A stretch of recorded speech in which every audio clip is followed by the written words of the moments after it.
Jika bukan karena rahmat Allah, ada berbagai macam alasan kita tidak bisa datang ke dalam masjid ini menunaikan kewajiban kita. Tetapi berkat rahmat dan karunia dari Allah, maka dengan ringan langkah kita menuju ke masjid ini, dan itu patut kita terus syukuri sebagai bentuk penghambaan sejati kita sama Allah. Dengan syukur tersebut, insya Allah Allah akan tambahkan nikmatnya dalam bentuk-bentuk yang lain.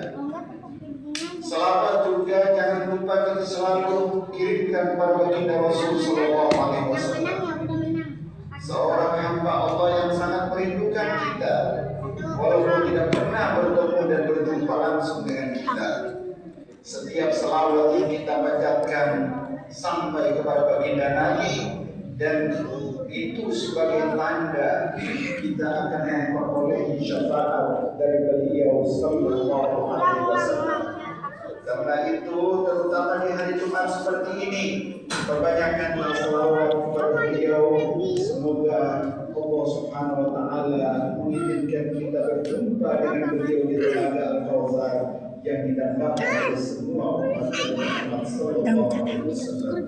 Ma'asyiral muslimin rahimakumullah. Islam tidak menilai tanda kesalehan seseorang hanya dari panjangnya sujud dan rukuk seseorang. Tidak melihat dan menilai kesalehan seseorang karena sering lapar, menahan dahaga dan haus disebabkan karena puasa yang sering dia lakukan. Islam tidak menilai kesalehan seseorang banyaknya rakaat dia mulai tahajud yang dia lakukan. Tetapi Islam juga menilai kesalehan seseorang dari interaksi dan sikap dia bermuamalah kepada sesama. Dan tetangga adalah partner terdekat kita, menguji akhlak sosial kita ketika berinteraksi dengan masyarakat. Karena itu Allah Subhanahu Wa Taala mensejajarkan perintah beribadah kepadanya dengan berbuat baik kepada tetangga. Di dalam Al-Quran surat An-Nisa ayat 36, Allah Subhanahu Wa Taala dengan tegas berfirman, "Ba'da a'udzu billahi minasyaitonir rajim, wa'budullaha wa la tusyriku bihi syai'an." وبالوالدين إحسانا وبذي القربى واليتامى والمساكين والجار ذي القربى والجار الجنب والصاحب بالجنب وابن السبيل وما ملكت أيمانكم إن الله لا يحب من كان مختالا فخورا. Sembahlah Allah dan jangan sekutukan Dia, dan berbuat baiklah kepada kedua orang tua, kepada para yatim, orang miskin, tetangga dekat dan tetangga jauh, wal jari bil qurba wal jari junub, dan teman sejawat, wasahibi bil jambi wa bis sabil, dan juga ibnu sabil, serta orang-orang yang berada dalam puasa kita. Sesungguhnya Allah tidak menyukai orang-orang yang sombong lagi membanggakan diri. Mengapa Allah Subhanahu Wa Taala sejajarkan perintah menyembah Allah dengan berbuat baik kepada tetangga, menunjukkan bahwa berbuat baik kepada tetangga bukan sekedar pelengkap, tetapi merupakan inti moral dalam berislam dan beriman kepada Allah Subhanahu Wa Taala. Karena itu Rasulullah SAW bersumpah sampai 3 kali terkait dengan perintah untuk berbuat baik kepada tetangga. Wallahi, kata Rasulullah, wallahi la yu'min, wallahi la yu'min, wallahi la yu'min. Sahabat bertanya, siapa ya Rasul yang tidak dikategorikan sebagai orang beriman itu, atau tidak lengkap imannya itu? Jarun la ya'manu jaruhu bawa'iqahu, muttafaqun alaihi, rawahu Bukhari dan Muslim. Kata Rasulullah SAW, orang wallahi demi Allah tidak sempurna imannya, tidak dikatakan beriman seseorang ketika tetangganya merasa tidak nyaman karena kelahirannya. Bahwa dalam hadis ini ditafsirkan gangguan dalam bentuk lisan, gangguan dalam bentuk suara yang bisik, sikap arogansi, bahkan gangguan kecil tetapi berterusan, itu disebut dengan bawaan yang dalam hadis ini.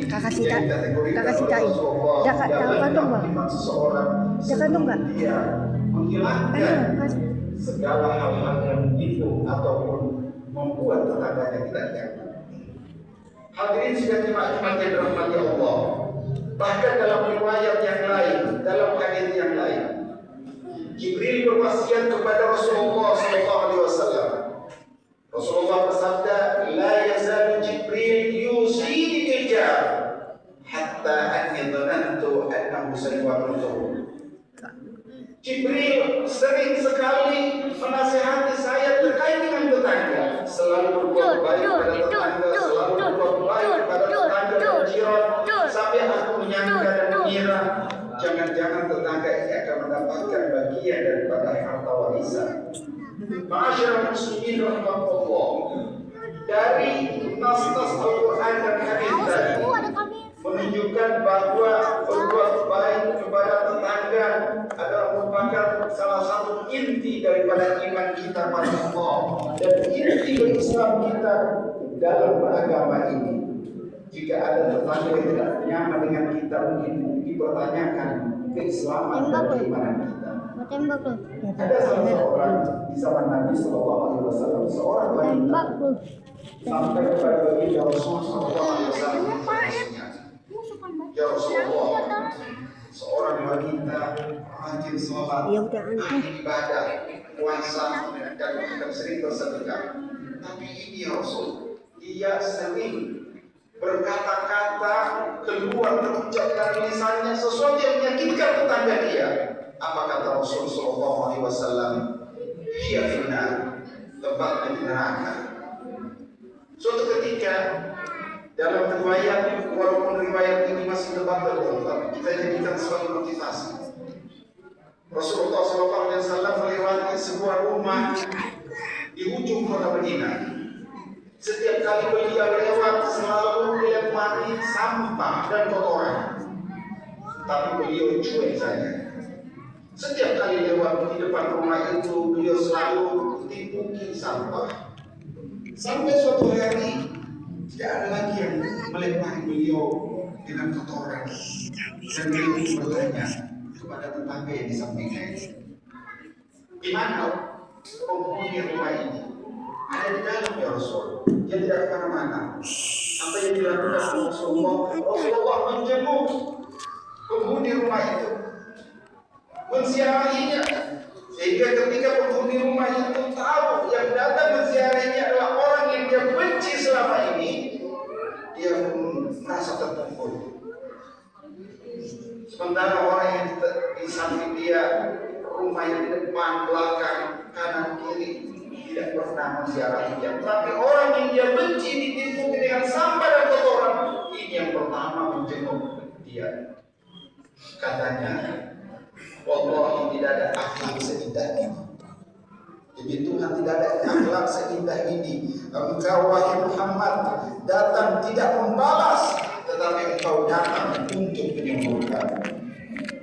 Akhirnya hati yang tadinya keras membantu menyatakan diri masuk Islam. Dia adalah seorang Yahudi. Ma'asyiral muslimin rahimahullah, itulah kisah inspiratif yang dicontohkan oleh Rasulullah, para sahabat dan juga salafus saleh.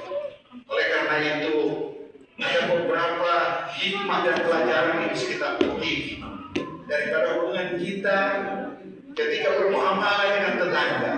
Pertama, berbuat baik dengan tetangga dapat membuat hidup kita menjadi tentram, sakinah.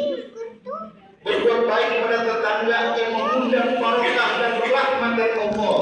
Berbuat baik kepada tetangga dapat menghapuskan dosa-dosa kecil yang kita sengaja ataupun tidak.